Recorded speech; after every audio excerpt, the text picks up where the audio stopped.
This episode is brought to you by Amazon Business. How can you free up your team from time-consuming office tasks? Amazon Business empowers leaders to not only streamline purchasing, but better support their teams so they can focus on strategy and growth. Free up your teams and focus on your future. Learn more about the technology, insights, and support available at amazonbusiness.com. Welcome, ladies and gentlemen, to Mario's Bistro. The special tonight is the beef carpaccio. With the Venmo debit card, you can turn the basketball game tickets your friends paid you back for into a romantic dinner that you can earn up to 5% cash back on. Use your Venmo balance to pay for the things you love to do. Visit venmo.me/debit to learn more. The Venmo MasterCard is issued by the Bancorp Bank N.A. pursuant to license by MasterCard International Incorporated. Terms apply. Cashback terms apply. This is Optimal Finance Daily, Emotions of Financial Independence by the Mad Fientist of madfientist.com. As I enter my final year of full-time employment, the emotional challenges of financial independence and early retirement are becoming evident. Faint concerns are slowly growing into nagging worries. Self-doubt is beginning to emerge, and there seems to be an ongoing battle between armies of excitement and apprehension. For many, the biggest worry associated with early retirement is running out of money. This is actually not one of my concerns.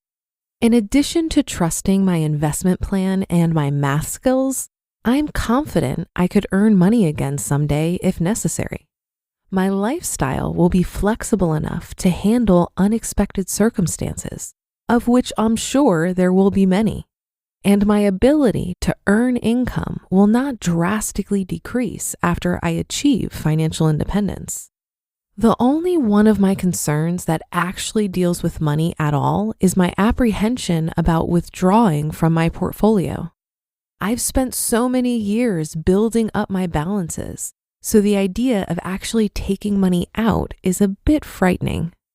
The majority of the emotions that I'm feeling now are actually deeper than financial worries or fears of uncertainty. As I approach F.I.R.E, I'm being confronted with questions about life itself.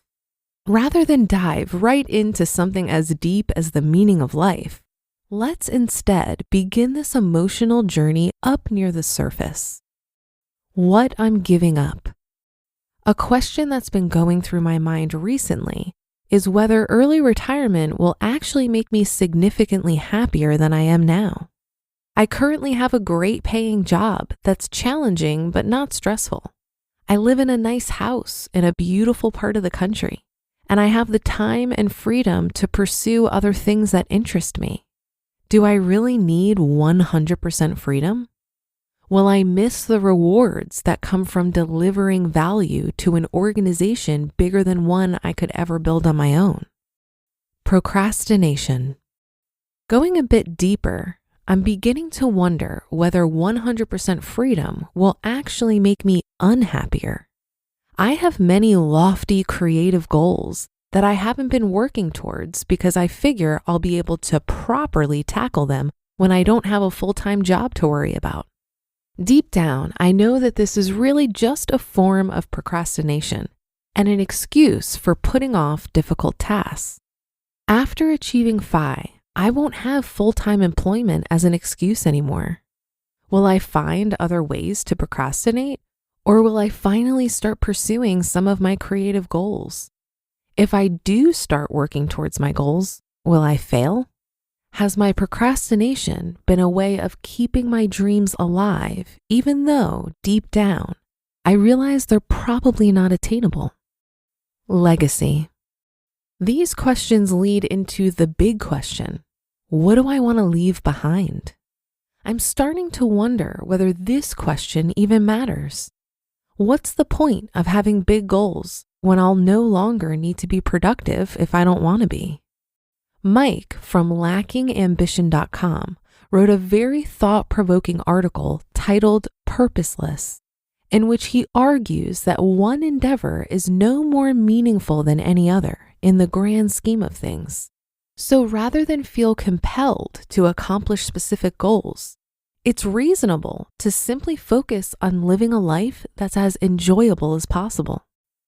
Action. None of these questions are easy to answer, but as I approach this big inflection point in my life, they're becoming more difficult to ignore. Rather than be distressed by some of these questions and concerns, I'm instead taking action now in an effort to alleviate some of these issues prior to reaching F.I.R.E. To reduce my apprehension about withdrawing from my accounts, I'm focusing on building up my passive income streams.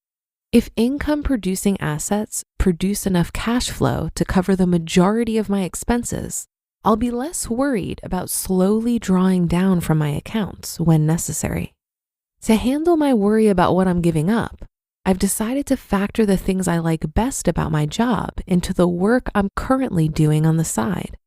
I enjoy the challenge of programming and the process of creating useful things. So if I continue doing that after financial independence, I likely won't feel that I've given anything meaningful up. As far as procrastination and creative goals are concerned, I'm making an effort to start work on some of those goals now. Hopefully, by the time I reach F.I.R.E., I'll be over the initial "I can't do this" hurdle and will be enjoying the challenge of pursuing difficult creative goals. Finally, the meaning and purpose of my life. I haven't figured this one out yet and can't imagine I will anytime soon. That's okay though, I think. Isn't that what life's really about? We're all just trying to figure everything out as we go along. Maybe it's the process of figuring things out that gives life meaning. Each person discovers how to live life just a little bit better, and we slowly evolve as a species.